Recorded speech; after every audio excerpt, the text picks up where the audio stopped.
ಇದರಲ್ಲಿ ಇನ್ನೊಂದು accident detection ಇದೆ. ಗಾಡಿ ಪಾರ್ಕ್ ಮಾಡಿರ್ಬೇಕಾದ್ರೆ ಯಾರಾದರೂ ಗಾಡಿ ಗುದ್ದಿದ್ರೆ ಆ ಟೈಮಲ್ಲಿ 10 to 15 ಸೆಕೆಂಡ್ಸ್ ಎಕ್ಸ್ಟ್ರಾ ನಿಮಗೆ ರೆಕಾರ್ಡ್ ಮಾಡ್ಕೊಂಡಿರುತ್ತೆ. ಸೊ ಇವತ್ತು ನಾವು ಡ್ಯಾಶ್ ಕ್ಯಾಮ್ ಇನ್ಸ್ಟಾಲೇಷನ್ ಮಾಡಿಸ್ಕೊಳ್ಳೋಕೆ ಬಂದಿದ್ದೀವಿ ನಮ್ಮ ಇನೋವಾದಲ್ಲಿ. ಸೊ ನಾವು ಇನ್ಸ್ಟಾಲ್ ಮಾಡ್ತಾ ಇರೋದು ಕ್ಯೂಬೋದು. ಇದರಲ್ಲಿ 2.7K ಬರುತ್ತೆ, 3K ಬರುತ್ತೆ, 3 ಚಾನಲ್ ಇರುವಂಥದ್ದು ಬರುತ್ತೆ, ಪ್ಲಸ್ 4K ಬರುತ್ತೆ. ಇನ್ನೊಂದು ಡ್ಯಾಶ್ ಕ್ಯಾಮ್ 4G ಲೈವ್ ಅಂತ ಹೇಳಿ ನಾವು ಇನ್ಸ್ಟಾಲ್ ಮಾಡಿಸ್ತಾ ಇರೋಂಥದ್ದು 4K ಇದು. ಇದರಲ್ಲಿ ಫ್ರಂಟು ಕೂಡ ಕವರ್ ಆಗುತ್ತೆ, ರೇರು ಕೂಡ ಕವರ್ ಆಗುತ್ತೆ.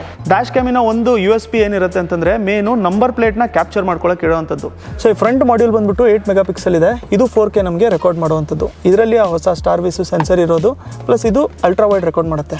ಪ್ಲಸ್ ಡ್ಯಾಶ್ ಕ್ಯಾಮಲ್ಲಿ ಫೀಚರ್ ಏನಿರುತ್ತೆ ಅಂತಂದ್ರೆ ಲೂಪ್ ರೆಕಾರ್ಡಿಂಗ್ ಮಾಡುತ್ತೆ, ಕಂಟಿನ್ಯೂಸ್ ಆಗಿ ಒಂದೇ ಫೈಲ್ ಕೊಡಲ್ಲ ಅದು. ರೇರ್ ಬಂದ್ಬಿಟ್ಟು ನಮಗೆ 2 ಮೆಗಾಪಿಕ್ಸೆಲ್ ಕ್ಯಾಮ್ರಾ.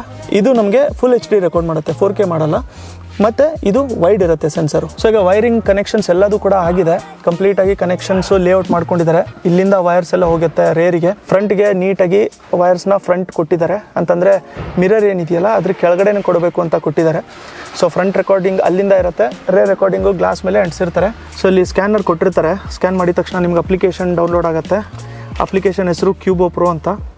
ಓಪನ್ ಮಾಡಿ ನಿಮಗೆ ಕಂಪ್ಲೀಟಾಗಿ ನಿಮ್ಮ ಕ್ಯಾಮ್ರಾ ಸೆಟಪ್ ಮಾಡಿದ್ಮೇಲೆ ನೀವು ರೀನೇಮ್ ಮಾಡಿ ಎಲ್ಲ ಬಂದಿರುತ್ತೆ. ಬಟ್ ಇಲ್ಲಿ ನಾನು ರೇರ್ ವ್ಯೂ ನೋಡ್ತಾ ಇದ್ದೀನಿ. ವ್ಯೂ ಸ್ವಿಚ್ ಮಾಡಿದ್ರೆ ನನಗೆ ಫ್ರಂಟು ಸ್ವಿಚ್ ಆಗುತ್ತೆ. ಪ್ಲಸ್ ರೆಕಾರ್ಡಿಂಗು, ಫೋಟೋ ತಕ್ಕೊಬೇಕು, ಕ್ಲಿಪ್ಸು ಇಲ್ಲೇ ರೆಕಾರ್ಡ್ ಮಾಡ್ಕೋಬೇಕು ಅಂತಂದ್ರೂ ಕೂಡ ಮಾಡ್ಕೋಬೋದು. SD ಕಾರ್ಡ್ ಹಾಕಿದ್ಮೇಲೆ ಒಂದು ಸರಿ ನಾರ್ಮಲ್ಲು ಡ್ರೈವ್ ಮಾಡ್ತಿರೋಂಥದ್ದನ್ನ ಸ್ಟೋರಿಯಲ್ಲಿ ಹಾಕಿರ್ತೀನಿ, ನೀವು ಅಲ್ಲಿ ಔಟ್ಪುಟ್ ನೋಡ್ಕೊಂಡಿರಿ.